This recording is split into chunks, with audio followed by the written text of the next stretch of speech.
एक दिन सास ने बहू से कहा, बहू मुझे एक बात तो बता, मैं तुझे इतना डांटती हूँ, कोसती हूँ और बुरी बुरी बातें कहती हूँ और तू पलट कर जवाब भी नहीं देती, ना ही गुस्सा करती हो, बस हंसती रहती हो। बहू को तो जैसे सुनने को कहानी मिल गई। कहने लगी, माँ जी आपको एक बात बताती हूँ। मैं जब छोटी थी तो मुझे हमेशा ऐसा लगता था कि मेरी माँ मेरी सगी माँ नहीं है, क्योंकि वह मुझसे घर के सारे काम करवाती थी। कोई काम मुझसे गलत हो जाता तो मुझे डांट भी पड़ती और कभी कभी तो मार भी पड़ती, लेकिन माँ थी वो मेरे। मुझे उससे डर लगता था, कभी कभी गुस्सा भी आ जाता, लेकिन मैंने कभी उन पर गुस्सा किया नहीं। जहाँ तक कि जब मैं कॉलेज से थकी हुई घर आती तो कुछ देर आराम करने के बाद तुरंत मुझे सारे काम करने पड़ते। फिर जब मेरे भाभीयों आई तो जैसे मेरे काम और ज़्यादा बढ़ गए।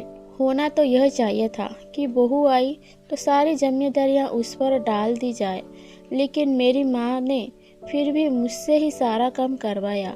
कभी कभी तो भाभीयों के काम भी मुझसे करवाए और कहती, कर दिया करो, कुछ नहीं होगा, तुम्हें ही आसानी होगी जब तुम अपने ससुराल जाओगे। मुझे बहुत गुस्सा आता कि माँ भाभीयों का काम भी मुझसे ही करवाती है और उन्हें डांटती भी नहीं।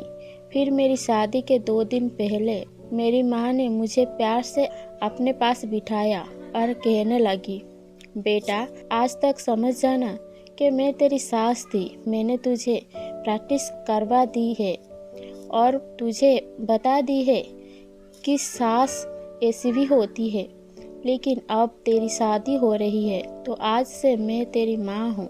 बेटा जब तुम्हारी सास तुम्हें कुछ कहे तो समझ जाना कि जैसे मैं ही डांट रही हूँ।